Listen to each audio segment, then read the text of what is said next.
लोकशाहीचा बुलंद आवाज, रिपब्लिकन वार्ता महाराष्ट्र। लातूरच्या देवणी पोलीस ठाण्याचे पोलीस निरीक्षक अभिषेक शिंदे यांच्या पुढाकाराने अण्णाभाऊ साठे यांची 105वी जयंती शांततेत साजरी करण्यासाठी शांतता कमिटीची बैठक आयोजित करण्यात आली। या बैठकीस पोलीस पाटील, सामाजिक कार्यकर्ते, संघटनांचे पदाधिकारी, ज्येष्ठ नागरिक, पत्रकार आदींची उपस्थिती होती। यावेळी पोलीस निरीक्षक अभिषेक शिंदे यांनी सांगितले की अण्णाभाऊ साठे यांची जयंती विविध समाजोपयोगी उपक्रमांद्वारे साजरी व्हावी, विद्यार्थ्यांना शैक्षणिक साहित्य वाटप करून त्यांचा उत्साह वाढवावा, मिरवणुकीत कायदा सुव्यवस्थेचा भंग होणार नाही याची काळजी घ्यावी, तसेच देशी दारू विक्रीबाबत माहिती मिळाल्यास पोलिसांना तात्काळ कळवण्याचे आवाहन त्यांनी केले। देवणीचे तहसीलदार सोमनाथ वाडकर यांनी पारंपरिक व सांस्कृतिक पद्धतीने जसे की लेझीम, शालेय मुलांचे पारंपरिक नृत्य कार्यक्रम घेण्याचे सुचवले। उपविभागीय पोलीस अधिकारी नितीन कटेकर यांनी बैठकीत कायदा व सुव्यवस्थेबाबत कोणाला अडचणी वाटत असल्यास खुली चर्चा करण्याचे आवाहन केले। प्रतिसाद न आल्याने त्यांनी समाधान व्यक्त करत मिरवणुकीत पारंपरिक ढोल ताशे व हलक्या आवाजाच्या वाद्यांचा वापर करावा असे सांगितले। ध्वनी प्रदूषण टाळण्यासाठी एक टॉप व एक बास एवढ्याच डीजे सेटअपला परवानगी दिली असल्याचे त्यांनी स्पष्ट केले। त्यावरील उल्लंघन झाल्यास कठोर कारवाई होईल असा इशाराही त्यांनी दिला। बैठकीचे सूत्रसंचालन चंद्रकांत मोठेराव यांनी केले। आभार प्रदर्शनही त्यांनीच केले। सर्व शांतता समिती पदाधिकाऱ्यांनी एकत्र येऊन शिस्तबद्धरित्या जयंती साजरी करण्याचे आश्वासन दिले। का तर त्यांचं कार्य तेवढं आहे, ते फक्त भारत देशापुरतं मर्यादित नाही किंवा ठराविक समाजापुरतं, ठराविक जातीपुरतं, ठराविक धर्मापुरतं, तर त्यांचं कार्य हे संपूर्ण मानव प्रजातीसाठी आहे। त्या कार्याची दखल घेऊन त्या विचारावर आपण जयंती कशा पद्धतीने साजरी करावी हे आपण ठरवलं पाहिजे। तर त्यासाठी तुम्ही अण्णाभाऊ साठे यांच्या जीवनावरील व्याख्यानं आयोजित करावी, जेणेकरून जी आपली नवीन पिढी आहे किंवा शाळेत शिक्षक मुलं किंवा जी कॉलेजला जाणारी मुलं आहेत त्यांना त्यांचे विचार करावे, कार्य करावे आणि त्या विचाराने प्रेरित होऊन 10 जणांनी व्याख्यान ऐकलं, त्या 10 जणांपैकी एकाने जरी ते विचार ऐकून जर जीवनात त्या पद्धतीने चालायचं ठरवलं तर खऱ्या अर्थाने आपण साजरी करणार आहोत। बरोबर आहे का? या पद्धतीने आपण करून जयंती कशा पद्धतीने कुठल्याच पोलीस निरीक्षक माननीय शिंदे साहेब आणि सगळे आदरणीय सरपंच महोदय, पोलीस पाटील आणि सर्व ग्रामस्थ, वारणेचा वाघ माहिती आहे, स्मशानातील सोनं माहिती आहे। मी ना इयत्ता 10वीला मला आठवलं आता बोलताना सहज, मला आणखीनही आठवतो तो 10वी इयत्ता 10वी मधला शिकलेला धडा, स्मशानातील सोनं। काय लिखाण होतं, काय त्या लेखणीमध्ये ताकद होती, काय त्या शब्दामध्ये ताकद होती, ते आजही आठवतात आणि ते आजही वाचल्यानंतर अंगावर शहारे येतात, असं हे लेखन। म्हणून आजही मला ते तुमचं आता चर्चा करताना आठवलं।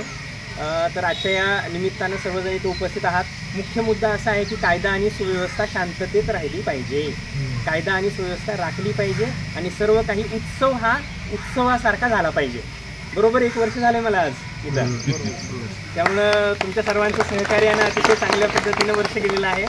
तर आताही मी तुम्हाला सगळ्यांना आवाहन करतोय की आपली पूर्ण जयंती उत्सव असेल, सर्व उत्सव हा अतिशय शांततेत पार पाडताय तुम्ही, हे तर माहितीच आहे। परंतु आत्ता जसं आपलं PI साहेबांनी सांगितल्या 2-3 बाबी आहेत, तर आपण सर्वजण मिळून साजरा करूया, सर्वांनी मिळून साजरा करूया, एकोप्यानं साजरा करूया आणि ज्या काही छोट्या छोट्या अडचणी असतात ना त्या तुम्ही सामुपचारानं मिटवा। कारण काय अडचणी असतात मिरवणूक करताना किंवा कार्यक्रम साजरा करताना हे तुम्हाला चांगलं माहिती आहे।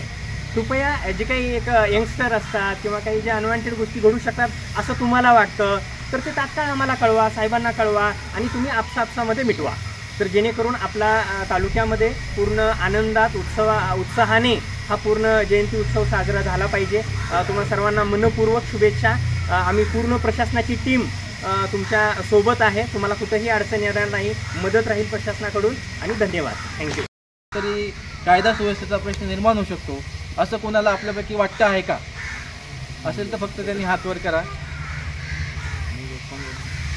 ठीक आहे, म्हणजे आपल्यापैकी सगळ्यांना विश्वास आहे की आपण हा उत्सव जो आहे तो अतिशय शांततेच्या मार्गाने आणि चांगल्या वातावरणात हा साजरा करणार आहोत। आमच्या फक्त 2 सूचना आहेत सगळ्यांनी त्याचं चांगलं पालन करावं अशी माझी इच्छा आहे. एक म्हणजे बऱ्याच ज्या अशा महापुरुषांच्या जयंती मिरवणुका निघतात, कार्यक्रम होतात, त्यात काही लोक दारू पिऊन त्याच्यामध्ये काहीतरी विघ्न आणण्याचा प्रयत्न करत असतात किंवा त्यांच्याकडून विघ्न आणलं जातं. तर या दृष्टीने आपल्याला स्ट्रिक्ट अशी कार्यवाही यावेळेस करायची आहे. याच्यासाठी आपलं सगळ्यांचं सहकार्य आम्हाला लागणार आहे. आपापल्या गावामध्ये जे कोणी दारू विकणारे आहेत त्यांची नावं आमच्याकडे आहेतच, परंतु काही नवीन असतात किंवा काही आम्हाला माहीत नसतात. अशी पण नावं आपण सगळी द्यावी आमच्याकडं, जेणेकरून आपण ज्या दिवशी त्या गावात मिरवणूक असेल, कार्यक्रम असेल, तर त्यांना पोलीस स्टेशनला आणून आपण या ठिकाणी डिटेन करणार आहोत. तर ही महत्त्वाची सगळ्यांसाठी सूचना असेल की जे कोणी अशा प्रकारचं दारू विक्रीचा चोरटा व्यवसाय करत असतील तर त्यांची नावं तात्काळ आमच्याकडे द्यावी. आज द्या तुम्ही, म्हणजे त्या दिवशी आपण योग्य ती कार्यवाही करू. आणि दुसरा विषय जो शिंदे साहेबांनी सविस्तरपणे सांगितलेला आहे तो म्हणजे DJ डॉल्बीचा. SP साहेबांचं क्लिअर पॉलिसी आहे, क्लिअर आदेश सगळ्या आम्हाला आहेत, सगळ्या पोलिसांना आहेत की DJ डॉल्बी कुठेही लावला जाणार नाही. तर ज्या ज्या ठिकाणी मिरवणूक, किती ठिकाणी मिरवणूक आपल्याकडे